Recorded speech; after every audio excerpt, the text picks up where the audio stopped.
Ang nipis ng ano, ang nipis ng mga nakalagay na kahoy. Sobrang nipis. Ito sir, oh. Sobrang nipis po ng nakalagay na kahoy. Tapos mga recycle pa yung mga brace na nilagay. Ito, recycle na lang to eh. Recycle na kahoy na lang to. Ito, mga recycle dito. Nilagyan lang dito ng brace para tumibay. Pero the rest po manipis lang yung nakalagay. Dito yung nasira eh. Yung spring bumigay.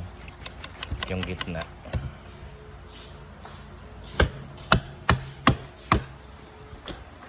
Sir, kahit yung kutsyon na ito, ang nipis lang oh. Sobrang nipis. Tapos yung kahoy niya, yung plywood dito, ang nipis din. Ang nipis din po oh.